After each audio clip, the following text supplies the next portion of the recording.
Nous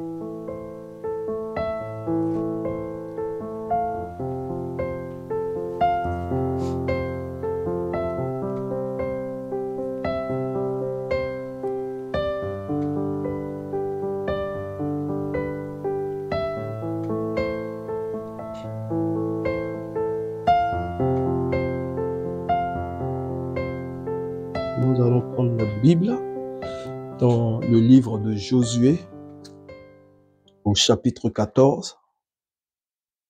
Josué chapitre 14, verset 6 jusqu'au verset 14. Lisons. Les fils de Juda s'approchèrent de Josué à Gilgal, et Caleb, fils de Jéphuné, le Kénizien, lui dit: Tu sais ce que l'Éternel a déclaré à Moïse, homme de Dieu, au sujet de moi et au sujet de toi à Kadès Barnéa. J'étais âgé de 40 ans lorsque Moïse, serviteur de l'Éternel, m'envoya de Kadès Barnéa pour explorer le pays, et je lui fis un rapport avec droiture de cœur. Mes frères qui étaient montés avec moi découragèrent le peuple, mais moi, je suivis pleinement la voie de l'Éternel, mon Dieu. Et ce jour-là, Moïse jura en disant: Le pays que ton pied a foulé sera ton héritage à perpétuité, pour toi et pour tes enfants, parce que tu as pleinement suivi la voie de l'Éternel, mon Dieu. Maintenant, voici, l'Éternel m'a fait vivre comme il l'a dit. Il y a 45 ans que l'Éternel parlait ainsi à Moïse, lorsqu'Israël marchait dans le désert, et maintenant voici, je suis âgé aujourd'hui de 85 ans. Je suis encore vigoureux, comme au jour où Moïse m'envoya. J'ai autant de force que j'en avais alors, soit pour combattre, soit pour sortir et pour entrer.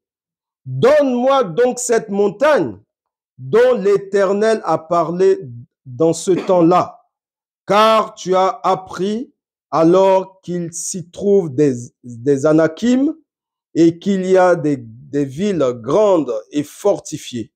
L'Éternel sera peut-être avec moi et je les chasserai, comme l'Éternel a dit.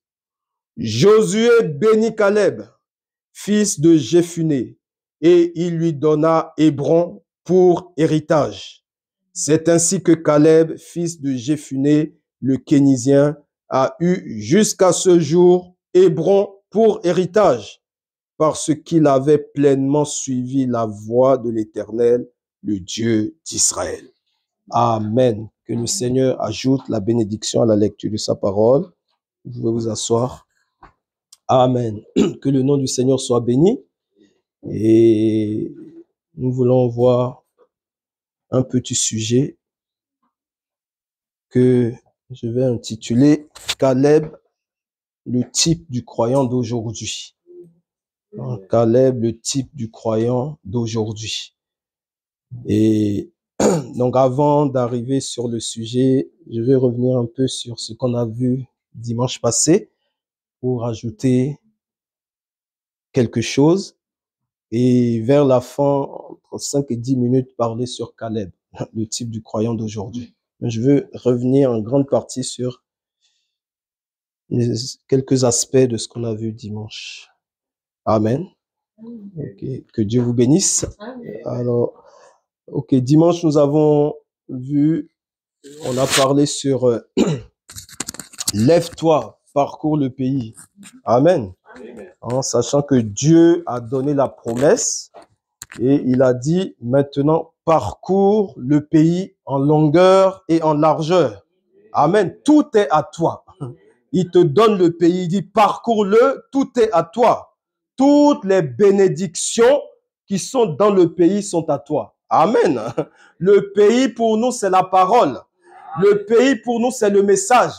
Donc, toutes les bénédictions contenues dans le message nous appartiennent. Amen.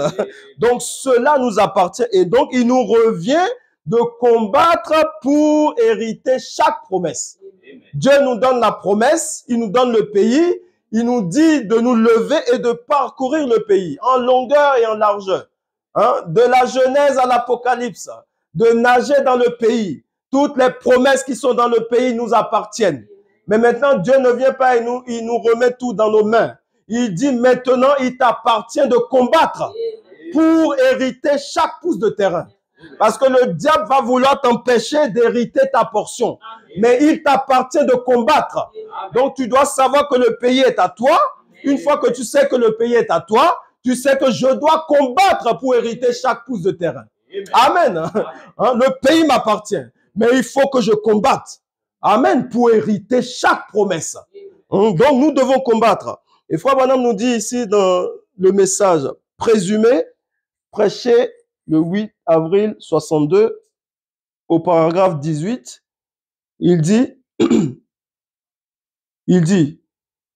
Israël a dit, eh bien, le raisonnement montre que, eh bien, si nous allons là, eh bien, un de ces hommes pourrait en frapper 10 des nôtres.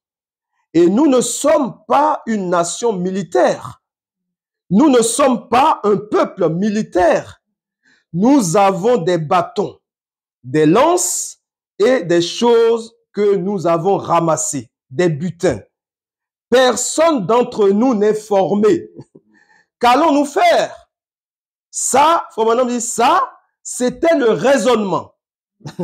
Mais Josué et Caleb, il dit Amen, vous y êtes, étaient des hommes de foi. Amen. Josué et Caleb étaient des hommes de foi. Donc, chaque chrétien doit être un homme de foi, une femme de foi. Amen. Josué et Caleb étaient des hommes de foi, des hommes intègres, des hommes qui savaient que Dieu avait dit en Égypte, je vous donne ce pays. Cela suffit. Ils ont couru au milieu du peuple. Le peuple se lamentait et criait, disant, eh bien, nos enfants vont mourir dans le désert. Nos femmes seront violées. Et nous y voilà. Nous allons périr ici dans le désert. Alors que Dieu avait promis de leur donner le pays. Eh bien, rappelez-vous, il leur a donné le pays. Mais ils devaient combattre pour chaque centimètre. Amen. Ils devaient combattre pour chaque centimètre. Donc le diable ne va pas laisser ça tranquille. Donc c'est à eux de prendre conscience et de combattre pour chaque centimètre. Il dit, Dieu a dit à Josué, tout lieu que foulera la plante de tes pieds, je te le donne. Faut qu'on dit, les empreintes des pieds signifiaient la possession. Amen. Oh, les empreintes des pieds, c'est la possession. Oh, tout ce que Dieu amène dans ton cœur à croire, cela t'appartient. Cela est ta possession. Tu possèdes cela. Amen. Hein? Donc, Josué connaissait cela. Hein? Les empreintes des pieds signifiaient la possession. Donc, je possède la chose. Mais je dois combattre. Amen. Donc, il y a le combat qui est lié à la promesse que Dieu donne. Dieu donne la promesse, mais il faut combattre. Dieu veut des courageux. Dieu veut des gens qui sont vigoureux, qui vont combattre pour aller arracher leur promesse. Amen. Dieu aime des combattants. Oh là là, frère, maintenant dit Josué était un grand combattant. Il dit j'apprécie Josué, un vrai combattant, un vaillant guerrier. Dieu veut des gens comme ça, qui connaissent la valeur de la parole, qui ne vont pas jouer avec la parole. Amen. Qui vont se battre pour posséder leur héritage. Oh, merci Seigneur. Frère Branham dit encore, je vais rajouter quelque chose ici. Dans Dieu change-t-il sa pensée au sujet de sa parole? Au prêché le 18 avril 65, paragraphe 174. Il dit, eh bien, écoutez attentivement maintenant. Lorsque vint le test de la parole, lorsqu'ils allèrent là-bas et virent que l'opposition était très forte, l'opposition la plus forte qu'ils n'eussent jamais vue, Les Amalécites avaient 10 fois leur taille. Vous imaginez? Oh là là, Dieu leur dit, je vous donne le pays. On les envoie pour explorer le pays. Ils ont vu que les Amalécites qui étaient dans le pays avaient 10 fois leur taille. Alléluia, ce n'est pas la grandeur qui compte. Amen, c'est simplement de posséder la promesse. Oh, Goliath était géant par rapport à David, mais David, lui, il avait la promesse. Oh, c'est avoir la promesse qui compte. Amen, il ne faut pas regarder à la taille, mais regarder à la combativité qui est en vous. Amen, c'est ça qu'il faut, la combativité qui est en vous. Vous devez avoir la combativité en vous. Amen. Oh, ne regardez pas la grandeur de l'ennemi, à la grandeur de ce qui est devant vous. Regardez s'il y a la combativité en vous. C'est cela qui compte. Amen. Oh, les Amalécites avaient 10 fois leur taille. Ils dirent, nous avons l'air des sauterelles. Leurs clôtures, ou plutôt leurs villes, ont de telles murailles qu'on peut rouler dessus avec un char de course, même 2 chars. Vous imaginez, les murs étaient tellement épais que 2 chars pouvaient rouler sur les murs. Des murs fortifiés. Oh là là. Il dit, donc on peut rouler 2 chars, même 2 chars, aussi rapidement que possible au-dessus de ces murs. Voyez? Au-dessus de ces murs de ces villes. Eh bien, leurs lances vont jusqu'à en longueur, il dit, et ce sont des géants. Eh bien, nous avons l'air des sauterelles. Nous ne pouvons pas y parvenir. Mais 2 hommes s'en sont tenus à cette parole. Caleb et Josué ont dit, minute, vous, il dit, vous, 2 millions de gens, taisez-vous juste 1 minute. Nous sommes plus que capables d'y parvenir. Oh, vous voyez, ils ne font pas le poids contre nous. Alléluia. Hein? Ce n'est pas le nombre qui compte. Oh là là, Frère Branham dit, remarquez, sur quoi se fondait-il? Dieu avait dit, je vous ai donné le pays. Il est à vous. Oh, et ils s'enterrent à cela. Amen. Oh là là, peu importe le nombre qui était en opposition à eux. Eux, ils se tenaient sur ce que Dieu avait dit. Amen. Ce n'est pas le nombre qui compte. Alléluia. Oh, merci Seigneur. Il dit, et ils s'enterrent à cela. Mais le peuple s'était attaché à d'autres choses et à toutes sortes de credos et de rituels parmi eux. Ils s'étaient affaiblis. Ils étaient indécis, ne sachant dans quelle direction tourner et quoi faire. C'est vrai. Puis vint le test de la parole. Oh, remarquez, tellement indécis qu'ils étaient embrouillés. Ils ne savaient plus quoi faire. Amen. Oh là là, quand on n'a pas la vraie foi et que les difficultés arrivent, on devient indécis. On est ballotté, on ne sait plus quoi faire. Donc ces gens étaient dans cette position. Ils ne savaient plus quoi faire parce qu'ils n'avaient pas la vraie foi. Ils étaient maintenant indécis. Ils se basaient simplement sur ce que leurs yeux voyaient. Ils ne pouvaient pas aller au-delà de sens des yeux. Amen. Mais Josué et Caleb, 2 hommes de foi, eux, ils savaient que la parole de Dieu ne pouvait pas faillir. La parole de Dieu vaincra Satan. Oh, peu importe les circonstances, mais la parole vaincra Satan. Oh, donc eux, ils savaient cela. Ils avaient expérimenté cela. Donc, ils comptaient sur Dieu. Eux, ils ne regardaient pas la grandeur des gens qui habitaient la ville. Ils comptaient uniquement sur ce que Dieu avait dit. Amen. Ils savaient que Dieu nous construit. Il construit notre caractère à travers des difficultés. C'est comme ça que Dieu construit notre caractère. Il construit notre caractère à travers des difficultés. Donc, les choses difficiles font partie de la vie du croyant. Amen. Mais le croyant n'est pas résigné. Quand il voit des difficultés, il n'est pas résigné. Parce qu'il sait que les choses difficiles font partie de sa vie. Frère Branham dit, si vous demandez quelque chose à Dieu, il vous donne automatiquement. Vous lui demandez ça, il vous donne automatiquement. Comme un enfant gâté, vous serez comme un enfant gâté. Oh, il faut parfois qu'ils vous testent. Il faut parfois qu'ils disent non. Il faut parfois que vous attendiez. C'est comme cela qu'ils forment notre caractère. Amen. Parce qu'il dit que si à chaque fois vous demandez, il vous donne automatiquement. Vous demandez, il vous donne automatiquement. Il dit, vous n'aurez pas le caractère. Vous n'aurez pas la vraie foi. Mais il faut parfois qu'il puisse vous tester. Amen.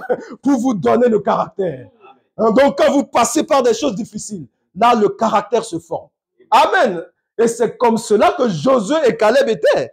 Amen. Donc quand tout va mal, quand les choses sont difficiles, c'est là qu'il faut davantage combattre. Oh là, c'est là que la combativité doit s'exprimer. Amen. Oh, quand les choses sont difficiles, les enfants de Dieu ne doivent pas commencer à pleurnicher, pleurer. Dieu ne regarde pas aux pleurs. Amen. Dieu, il regarde sa parole. Si quelqu'un vient devant dire, Dieu, tu as dit. Dieu regarde à cela. Il ne regarde pas celui qui pleurniche. Oh, pourquoi ça m'arrive? Pourquoi ceci? Il ne regarde pas cela. Lui, il regarde sa parole. Quand quelqu'un va se tenir, il dit, Seigneur, tu as dit. Oh là là, la faiblesse de Dieu, c'est quand on le tient sur sa parole. Sur ce qu'il a dit, c'est ça la faiblesse de Dieu. Quand Dieu voit cela, là, il cède. Il va dire, ah, je vais lui donner cela. Mais quelqu'un qui pleurniche tout le temps, Dieu ne regarde même pas cela. Amen. Dieu veut des gens courageux, qui connaissent leur position. Oh, les choses difficiles doivent arriver. La Bible nous dit ici, on va lire quelque chose ici dans Romains. Romains chapitre 12. Romains 12. C'est Paul qui parle.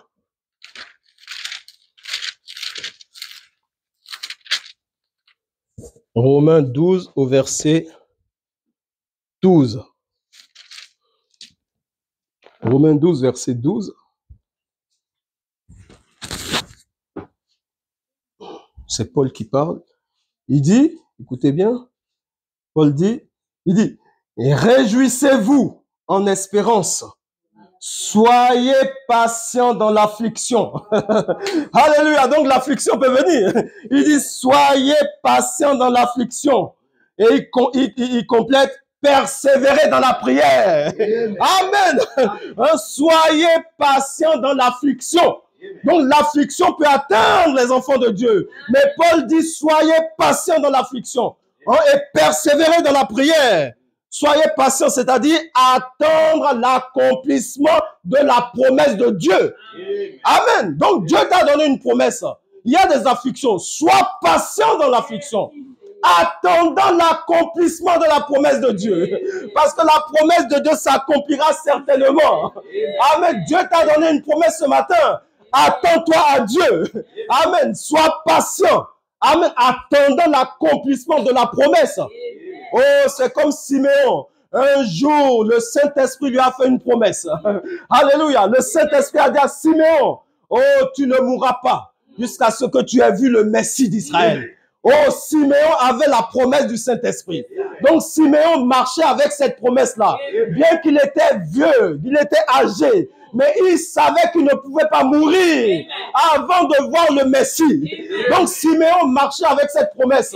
Oh, Siméon, il était dans l'expectative. Oh, vous savez, l'expectative, c'est une atmosphère. L'expectative, c'est le Saint-Esprit qui crée une atmosphère autour de vous.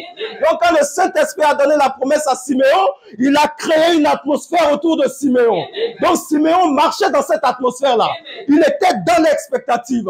Pas l'imagination. L'imagination, c'est l'intellect. Mais l'expectative. Siméon était dans l'expectative. Chaque jour, il vivait dans l'atmosphère-là. Il savait qu'il allait voir le Messie. Amen. Oh, frère Bonhomme dit, vous savez, quand il y a quelque chose, hein, vous avez une, comment dire, une promesse. Il prend l'exemple d'une femme, une jeune femme qui s'est mariée, qui n'a pas d'enfant. Hein, elle veut l'enfant, mais elle n'arrive pas à avoir d'enfant. Il a dit qu'elle prenne un enfant adoptif, qu'elle soit dans l'atmosphère. Quand elle va prendre un enfant adoptif, l'enfant viendra. Amen. Qu'elle soit dans l'expectative, l'enfant viendra. Donc Siméon marchait étant dans l'expectative. Et un matin, pendant que Siméon était en train de méditer la parole, le même Saint-Esprit qui lui avait donné la promesse est venu. Siméon, lève-toi. c'est le temps de l'accomplissement de la promesse. Oh, la promesse que je t'ai faite, Siméon, ce matin, c'est le temps de l'accomplissement. Oh, Siméon, tu as été patient. Siméon, tu as persévéré. Peut-être que Siméon témoignait cela et les gens se moquaient de lui. Mais Siméon a tenu bon. Il dit, Siméon, aujourd'hui, c'est le temps de l'accomplissement. Siméon, lève-toi. Va au temple. Oh, Siméon, obéissant au Saint-Esprit. Il arrive au temple. C'était le jour de la consécration des enfants. Oh, il y avait des mamans qui étaient là avec leur bébé. Oh, il y avait une certaine maman bizarre. Elle, on l'avait mise de côté. Amen. Toutes les autres mamans là étaient dans leur groupe. Mais la maman bizarre, Marie, elle était mise de côté parce qu'on l'avait taxée. Oh là là là là. Ces femmes représentaient l'église. Une femme représente l'église. Donc il y avait plusieurs églises représentées là. Oh, la vraie était mise de côté. Oh, les fausses étaient là. Mais la vraie, qui avait le bébé Jésus, était mise de côté. Oh, la vraie église écartée. Oh là là, le Saint-Esprit a conduit Siméon. Siméon est entré dans le temple. Il vient vers ce bébé. Le Saint-Esprit dit non, ce n'est pas lui. Il va là, il dit non, ce n'est pas lui. Siméon se faufilant parmi ces églises, parmi ces moments. Oh, le Saint-Esprit l'a fait arrêter juste devant la vraie église. Oh, Siméon a pris le bébé. Oh, il dit, oh, merci Seigneur. Oh, il dit, mes yeux ont vu le salut d'Israël. Oh, l'accomplissement de la promesse. Siméon était patient. Oh, jusqu'à ce que la promesse s'est accomplie. Oh, si le Saint-Esprit t'a fait une promesse, peut-être ce matin, c'est l'accomplissement de cette promesse. Oh, attends-toi à Dieu. Peut-être que c'est l'accomplissement. Il va accomplir sa promesse. Oh, merci Seigneur. Siméon attendait la promesse. Et la promesse s'est accomplie. Amen. Donc, nous devons être patients. Amen. Patients dans l'affliction. L'affliction peut être là. Mais patient. Attendant l'accomplissement de la promesse. Amen. Oh, la Bible dit encore quelque chose ici. Je vais lire dans Actes. Actes 14.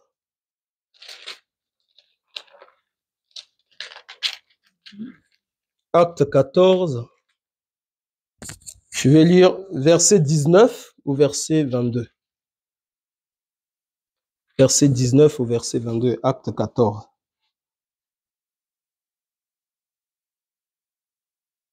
C'est bon? Ok. La Bible dit, verset 19.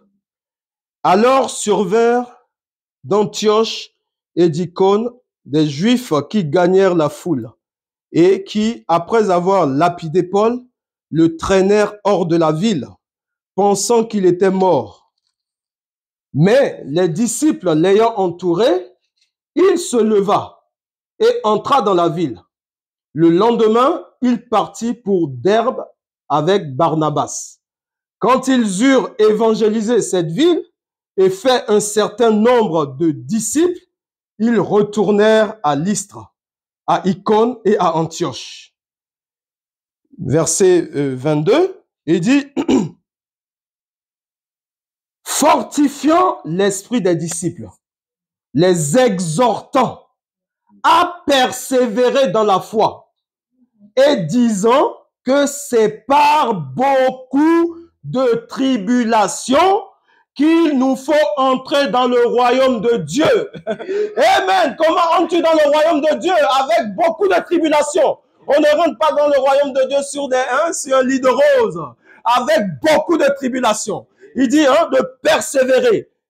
Je relis le verset 22. Il dit, fortifiant l'esprit des disciples, les exhortant à persévérer dans la foi et disant que c'est par beaucoup de tribulations qu'il nous faut entrer dans le royaume de Dieu. Amen. Donc, il y aura des tribulations.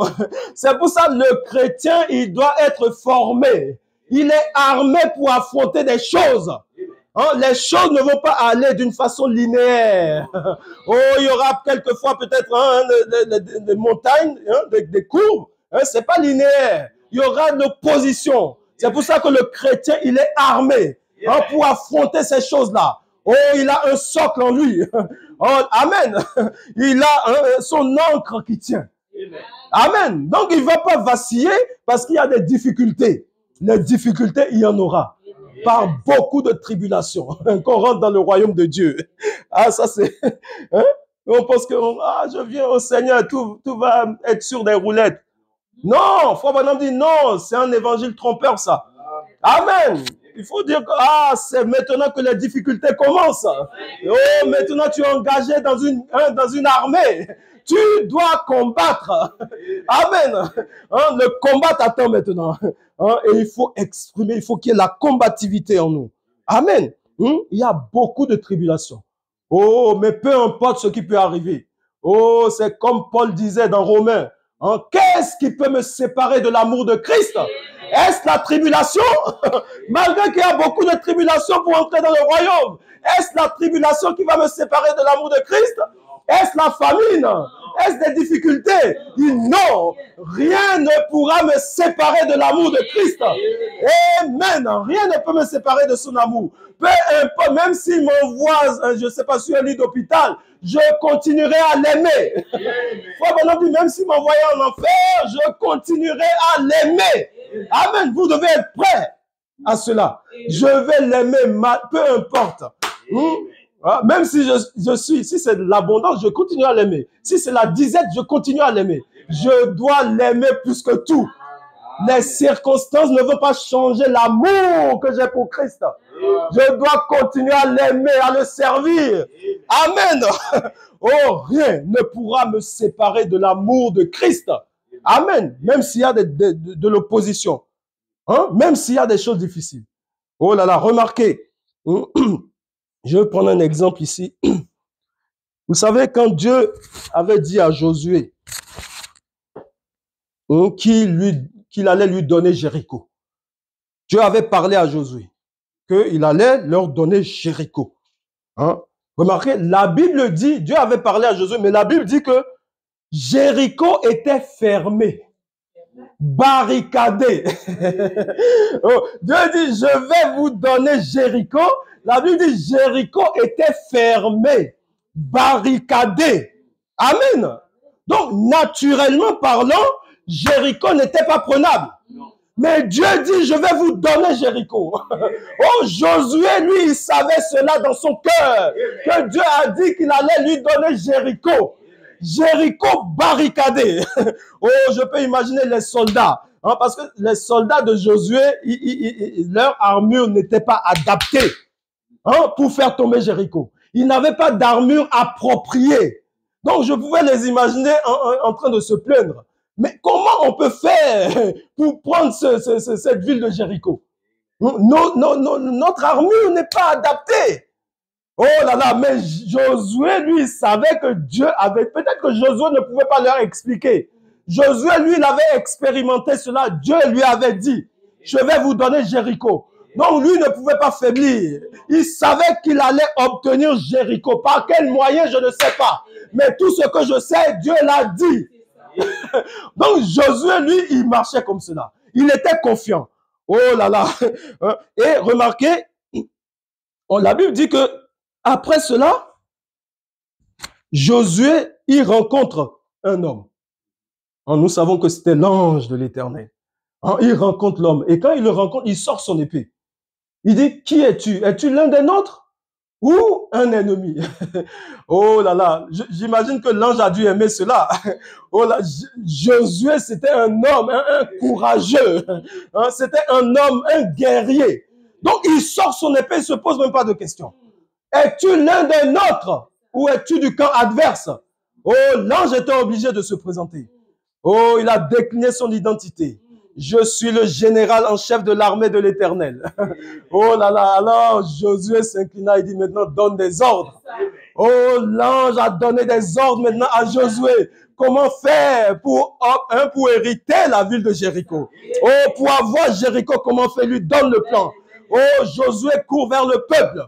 Il dit maintenant, nous avons une stratégie. Oh là là, nous allons commencer à faire le tour de la ville. Premier jour, vous faites une fois le tour. Deuxième jour, vous faites une fois. Jusqu'au 7e jour. Le 7e jour, vous allez faire 7 fois le tour. Oh, oh là là. Donc, Israël a commencé. Premier jour, ils font le tour. Oh, les gens de Jéricho, ils regardent, ils disent, mais qu'est-ce qu'ils font? Ils ne comprennent pas leur stratégie. Mais qu'est-ce que ces gens sont en train de faire? Ils ne sont pas armés et ils font simplement le tour et ils crient. Donc c'est bizarre. Oh là là, le diable ne sait pas ce qui se passe à votre sujet. Oh, Dieu est en train de traiter avec vous. Le diable ne sait pas cela. Oh, c'est un secret pour le diable. Dieu est en train de travailler avec vous. Mais le diable, lui, c'est un secret, il ne sait pas. Alléluia. Dieu travaille avec ses enfants. Oh là là, donc il faut le tout. Ces gens étaient troublés. Qu'est-ce qui se passe? Oh, j'aime bien comment Dieu fait les choses. Oh, c'est comme Élisée. Un jour, les Syriens cherchaient à capturer Élisée. Ils arrivent devant Élisée, même qui voulait capturer. Ils posent la question, nous cherchons un homme comme ça, comme ça. Oh là là, ils étaient voilés, aveuglés. Élisée dit, prenez telle route. Alors que la personne qui voulait prendre, ils étaient devant. Oh, il y a quelque chose au sujet des enfants de Dieu. Amen. Dieu peut voiler le diable. Le diable vient pour vous avoir, il aveugle. Il vient dire, mais c'est elle que je voulais avoir. Mais aveugle. Amen. Ce que Dieu peut faire, c'est pour ça que nous faisons confiance à notre Dieu. Alléluia. Il est capable. Peu importe ce que l'ennemi a comme plan, Dieu va contrecarrer ses plans. Alléluia. Au sujet de ses enfants. Oh là là, il peut tout faire. Amen. Oh là là. Donc, les gens de Jéricho, ils étaient troublés. Oh, ils ont fait le tour. Et le 7e jour, oh, ils ont fait le tour 7 fois en poussant des cris. Oh, les murailles de Jéricho ont commencé à tomber. Oh, merci Seigneur. Remarquez, au premier tour, les murailles ne sont pas tombées. Au 2e jour, les murailles ne sont pas tombées. Au 3e jour, les murailles ne sont pas tombées. C'est au 7e âge de l'Église. Oh, que vous avez autorité sur le diable. Oh, que les murailles de Jéricho vont tomber. Au jour de la voix du 7e ange, quand il sonnerait de la trompette, tous les mystères de Dieu s'accompliraient. C'est là que vous avez l'autorité sur le diable. Oh, au 7e âge de l'Église. Amen. Et remarquez, c'est quand l'ange avait parlé à Josué, mais c'est quand l'ange est venu physiquement, un homme, Dieu dans la chair humaine, c'est quand il est venu vers Josué, c'est là que cela a apporté la délivrance. Amen. C'est là que Jéricho est tombé. Il a fallu que Dieu se fasse homme. Dieu dans la chair humaine. Oh, ça vous donne la victoire. Oh, ça donne... Josué avait déjà... Il a entendu cet ange lui parler, mais il n'avait pas encore vu. Oh, mais quand il a vu dans la chair humaine, Dieu se voilant, c'est là que Jéricho est tombé. Amen. Oh, Dieu nous a visités en ce temps de la fin. Dieu lui-même voilé dans la chair humaine. Alors les murailles de Jéricho vont tomber. Oh, Jéricho ne peut plus résister. Le diable ne pourra plus résister devant vous. Oh, croyez-le. Le diable ne résistera pas devant les enfants de Dieu. Oh, ceci n'est pas un mythe. C'est la réalité. Oh, il faut entrer dans cette réalité. Vous allez voir Dieu, ce que Dieu peut faire. Amen. Nous ne croyons pas le message comme les dénominationnels, les théologiens. Oh, nous croyons que ce message, c'est Dieu lui-même. Amen. Ce message est surnaturel. Amen. Donc, il doit produire des choses surnaturelles dans nos vies. Amen. C'est pas juste notre religion. Non, il doit produire le surnaturel dans notre vie. Oh, merci Seigneur. Alléluia. Donc, les murailles de Jéricho sont tombées. Oh, au 7e jour, le 7e âge de l'Église. Oh, le diable va tomber. Oh, le diable ne peut pas retenir les enfants de Dieu. Le diable va tomber. La tête de Goliath va tomber. Amen. Oh, gloire à Dieu, que son nom soit béni. Oh là là. Avant de parler de Caleb, je vais lire encore quelque chose ici pour appuyer un peu. Dans Philippiens. Et pendant quelques minutes, on va parler de Caleb. Dans Philippiens, chapitre 4, après Éphésiens,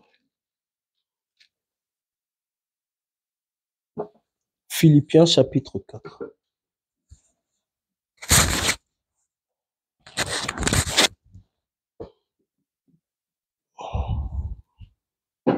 Je vais lire le verset 1 jusqu'au verset 7 et ensuite 12 à 13. Philippiens 4, Lisons. La Bible dit ici, c'est pourquoi, mes bien-aimés et très chers frères, vous qui êtes ma joie, les jeunes, qui c'est qui parle là? Vous savez? Hein? Qui c'est qui parle dans Philippiens 4? Vous savez qui parle? Oui. Non? Ok, c'est Paul qui parle. Il dit, c'est pourquoi, mes bien-aimés et très chers frères, vous qui êtes ma joie et ma couronne, demeurez ainsi fermes dans le Seigneur, mes bien-aimés. Il dit, j'exhorte Évodie et j'exhorte Syntyche à être d'un même sentiment dans le Seigneur. Et toi aussi, fidèle collègue, oui, je te prie de les aider, elles qui ont combattu pour l'évangile avec moi, et avec Clément et mes autres compagnons d'œuvre, dont les noms sont dans le livre de vie. Il dit, réjouissez-vous toujours dans le Seigneur. Hein? Réjouissez-vous, est-ce quelquefois? Non. Réjouissez-vous toujours dans le Seigneur. Il dit, je le répète. Paul, il répète encore, il insiste. Réjouissez-vous. Il dit que votre douceur soit connue de tous les hommes. Le Seigneur est proche. Ne vous inquiétez de rien. Mais en toute chose, faites connaître vos besoins à Dieu dans des prières et des supplications avec des actions de grâce. Et la paix de Dieu qui surpasse toute intelligence gardera vos cœurs et vos pensées en Jésus-Christ. Oh, merci Seigneur. Réjouissez-vous toujours. Peu importe les circonstances, réjouissez-vous toujours dans le Seigneur. Amen. Oh, ne soyez jamais tristes. Réjouissez-vous dans le Seigneur. Au verset 12, il dit, verset 12 et 13, je vais lire. Il dit, je sais, Paul qui dit, il dit, je sais vivre dans l'humiliation et je sais vivre dans l'abondance. Oh, merci Seigneur. Je sais vivre. Donc, quand il y a l'humiliation, je sais vivre. Je ne perds pas ma joie. Je ne perds pas la joie du salut.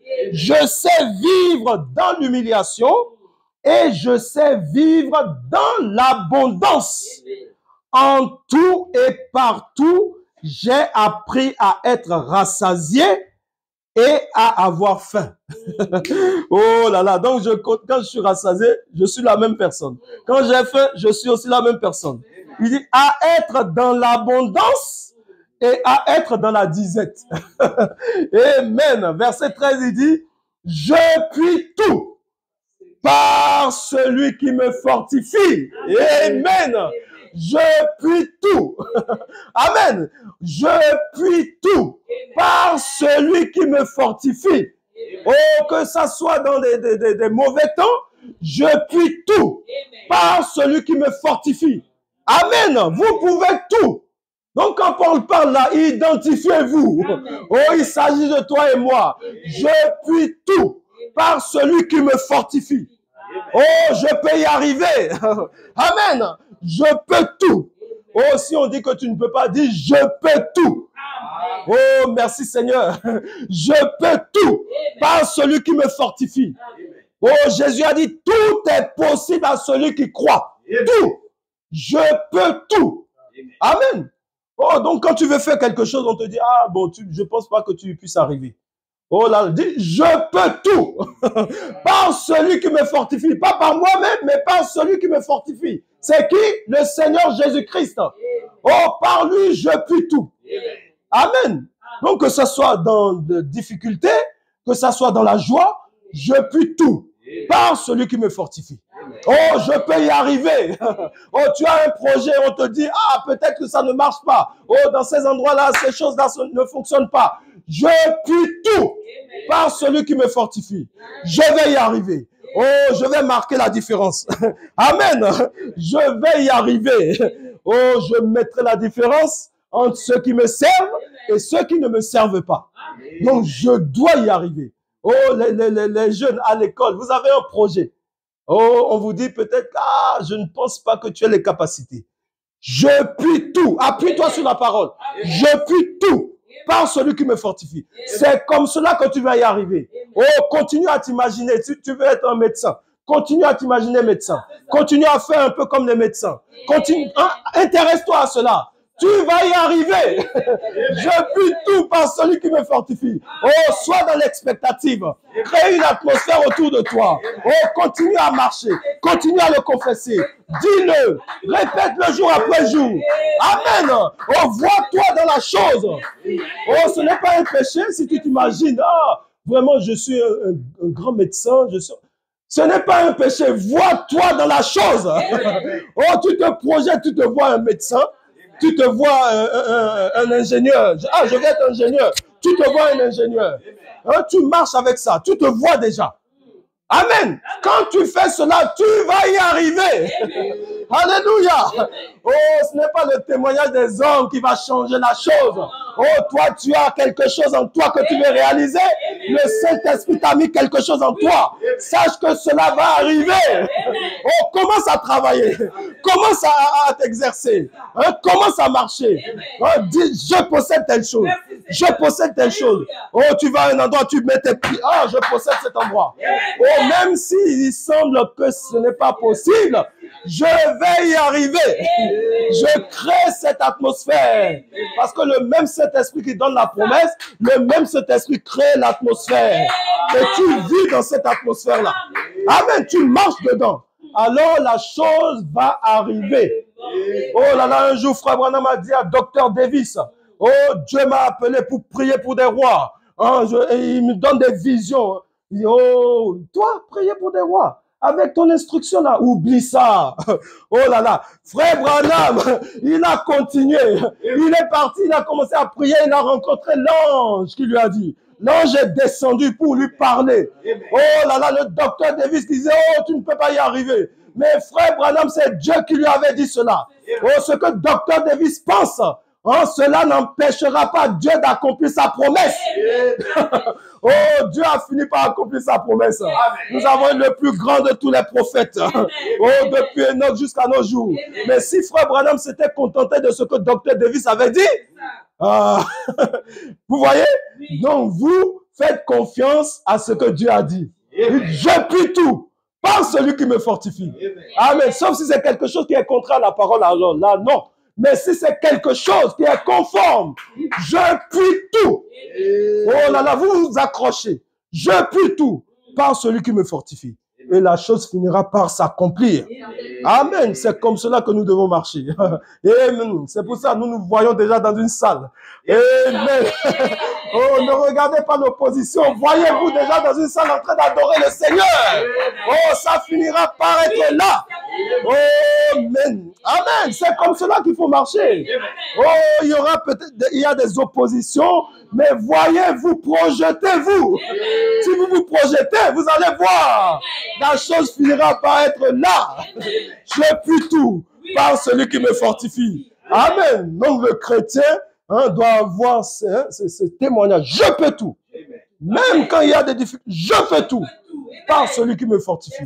Je vais y arriver. Amen. Peu importe ce que l'ennemi dit, je vais y arriver. Je puis tout par celui qui me fortifie. Amen, amen. Oh, que son nom soit béni. Amen. Oh, pendant quelques minutes, là, je vais parler sur Caleb. Je vais revenir sur le texte qu'on a lu au début. On peut reprendre ça rapidement. Josué. Josué 14. Pour revoir le texte avant de finir. Donc, Josué 14, on a lu au verset 6. Je vais reprendre ça. Jusqu'au verset 14. Ok, c'est ça. La Bible nous dit, donc, les fils de Juda s'approchèrent de Josué à Gilgal et Caleb, fils de Jéphuné, le Kénizien, lui dit, tu sais ce que l'Éternel a déclaré à Moïse. homme de Dieu, au sujet de moi et au sujet de toi à Kadesh Barnéa. Il dit, j'étais âgé de 40 ans lorsque Moïse, serviteur de l'Éternel, m'envoya de Kadesh Barnéa pour explorer le pays. Et je lui fis un rapport avec droiture de cœur. Mais j'aime ça. Il dit, je lui fis un rapport avec droiture de cœur, sans compromis. Je suis resté avec ce que Moïse a dit et j'ai été explorer le pays. Je suis revenu lui faire un rapport sans compromis, pour montrer que je suis resté fidèle. J'ai fait un rapport sans compromis. Il dit, mes frères qui étaient montés avec moi découragèrent le peuple. Mais moi, je suivis pleinement. Oh, un homme qui peut dire, je suivis pleinement la voie de l'Éternel, mon Dieu. Amen. J'ai suivi pleinement la voie de l'Éternel. Il dit, et ce jour-là, Moïse jura. Donc, Moïse a vu cela. Et Moïse a juré en disant, le pays que ton pied a foulé sera ton héritage à perpétuité. Pour toi, non seulement toi, mais pour tes enfants.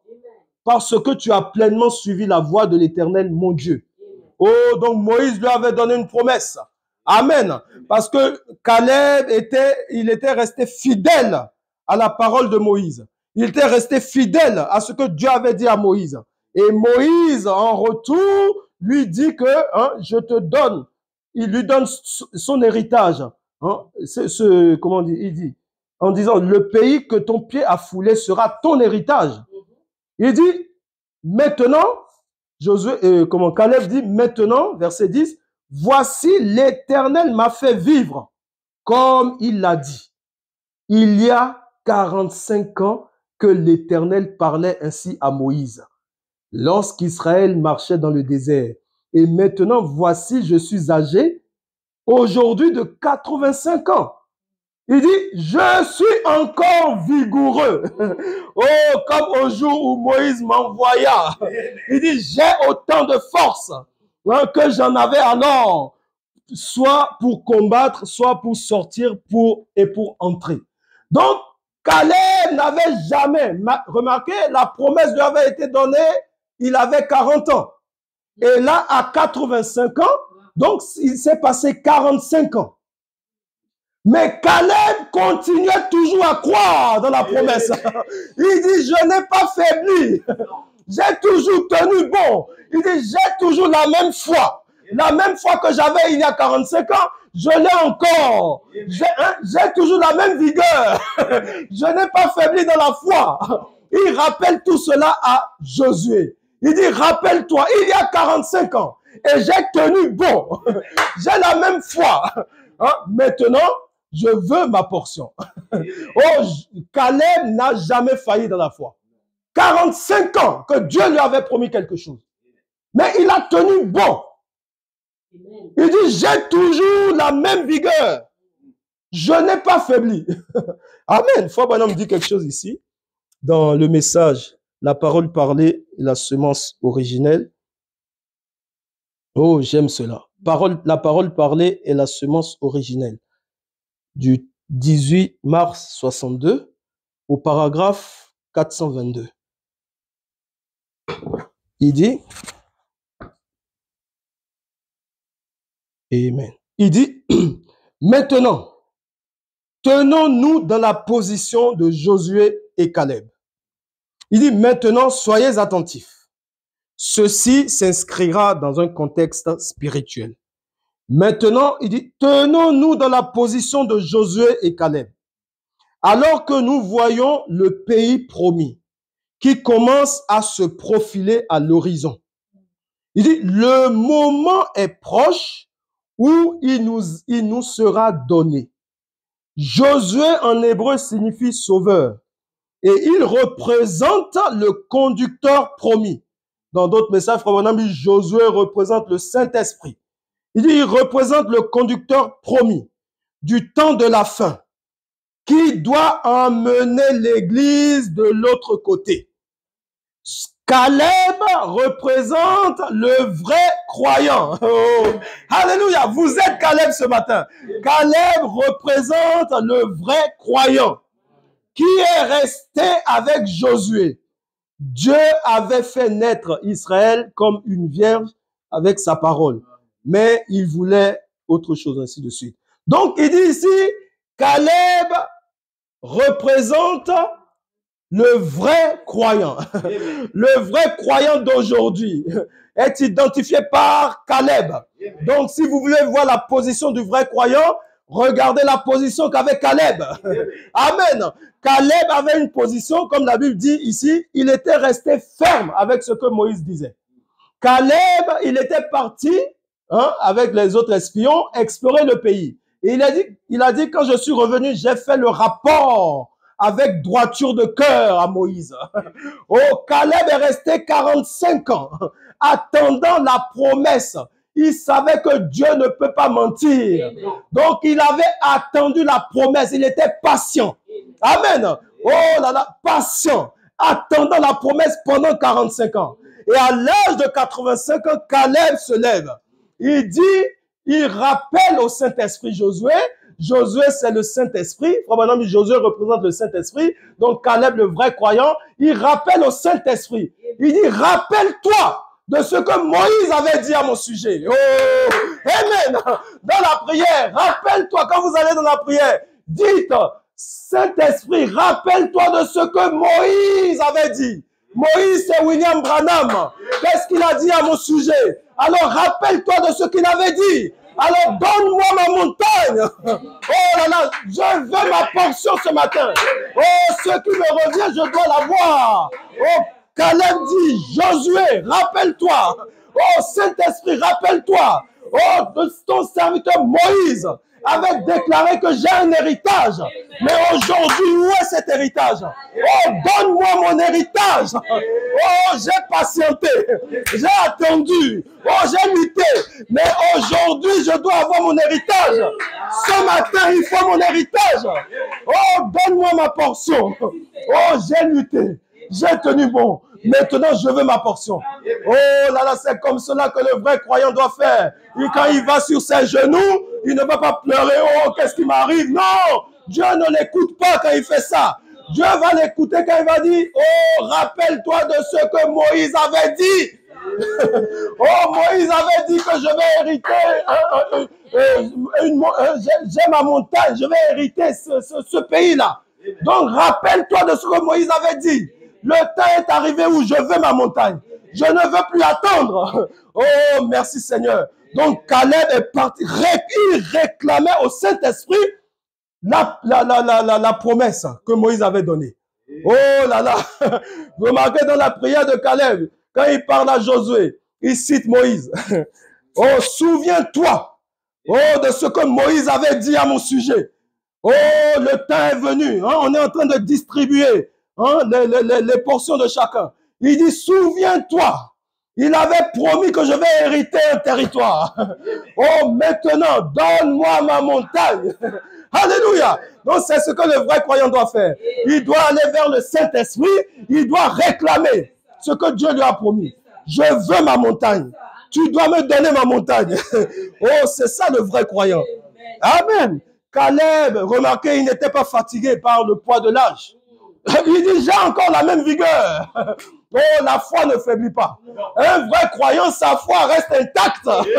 Oh, c'est pas parce qu'il prend de l'âge que la foi diminue. Non, la foi ne faiblit pas.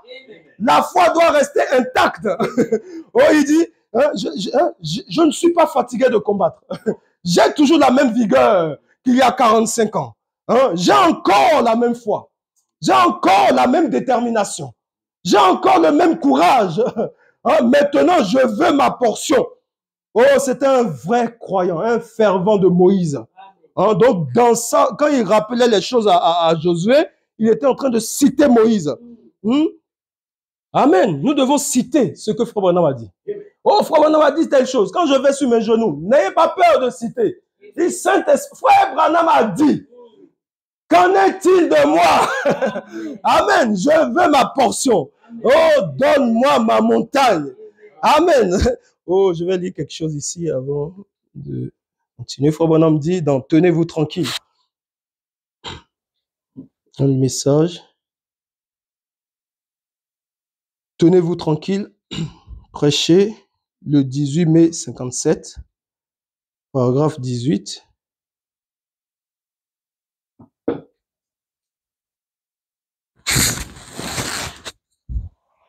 Il dit, Caleb, il dit, 10 espions étaient revenus et avaient dit, oh, il nous est impossible de faire cela. Eh bien, ont-ils dit, leurs grandes villes sont entourées de murailles et il y a des géants dans le pays. Et nous paraissions pratiquement comme des sauterelles à côté d'eux. Oh, nous sommes un échec. Nous ne pouvons pas faire cela. Et évidemment, 10 contre 2. Ils les dépassaient en nombre. Mais Josué et Caleb ont pris position. Et ont dit, nous sommes plus que capables de faire cela. Mais avant que Caleb, ou plutôt avant que Josué puisse parler, Caleb a dû calmer d'abord les gens, les tranquilliser. Il dit, tenez-vous tranquille.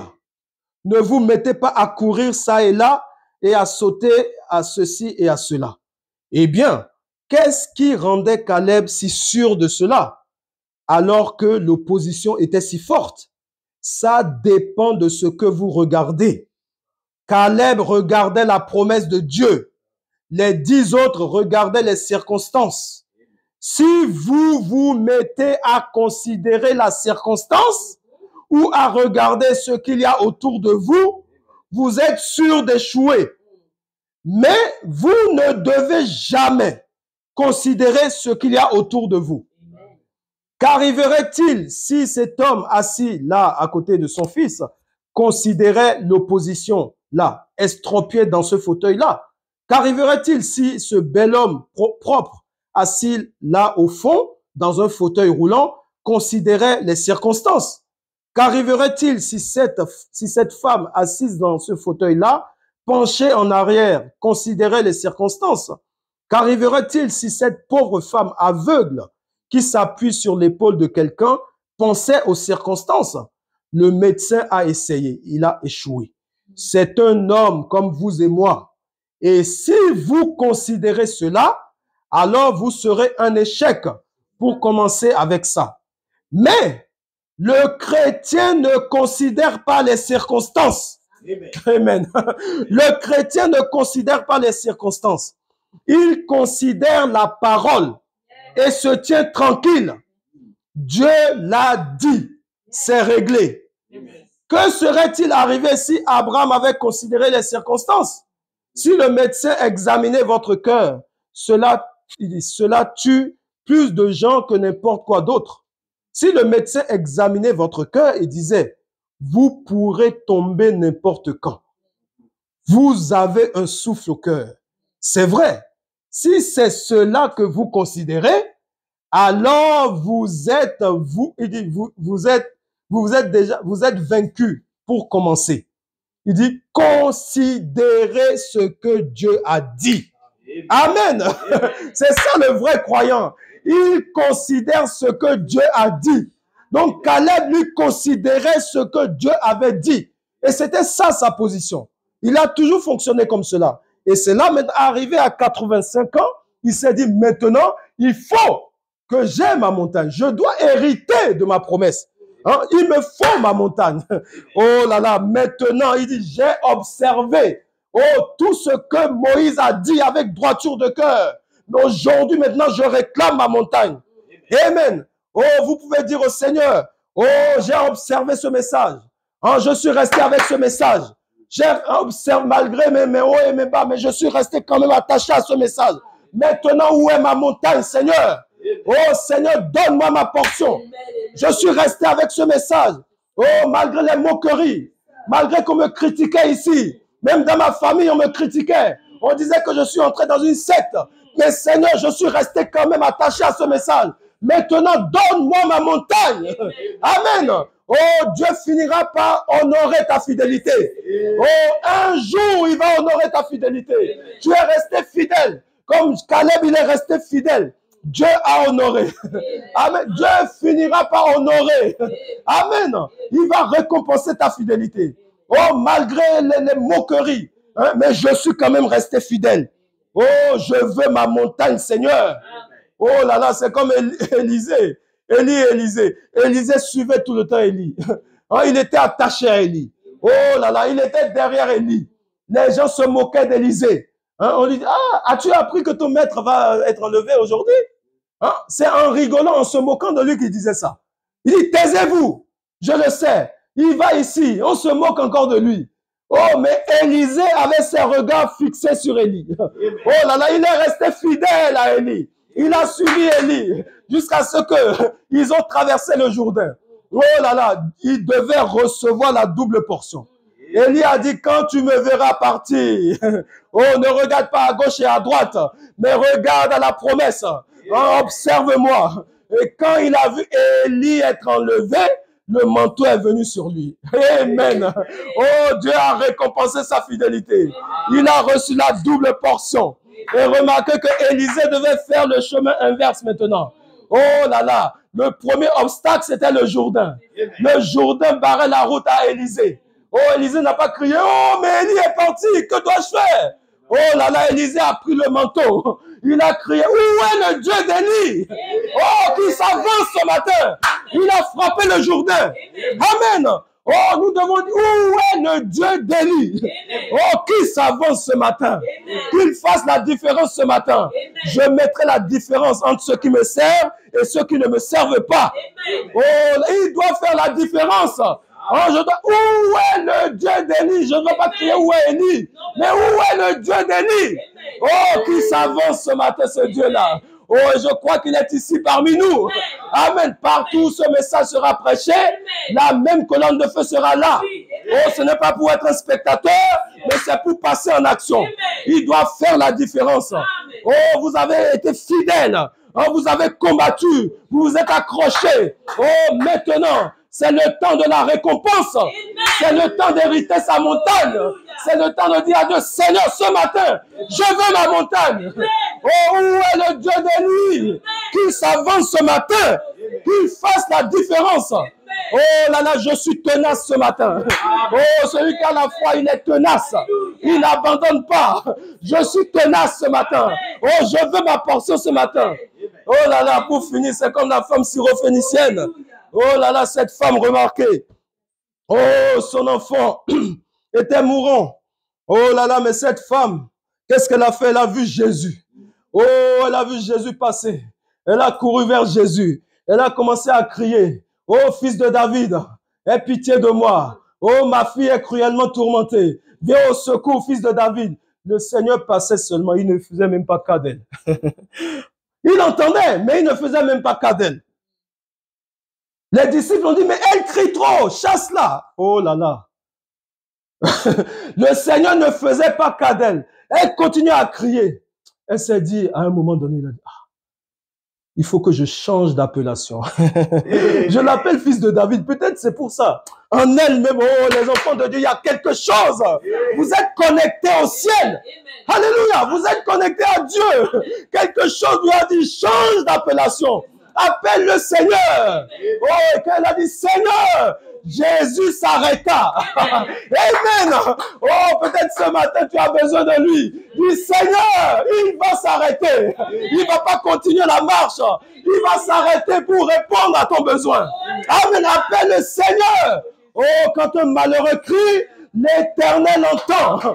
Oh, appelle-le ce matin. Dis, Seigneur, j'ai un besoin. Ce matin, c'est le temps de l'accomplissement. Ce matin, j'ai longtemps attendu, mais ce matin, je veux ma montagne. Je veux ma portion. Je veux mon héritage. Je veux ce qui me revient. Seigneur, ce matin, il faut que tu entres en scène. Que Dieu vous bénisse. Amen. Oh, merci Seigneur. Alléluia.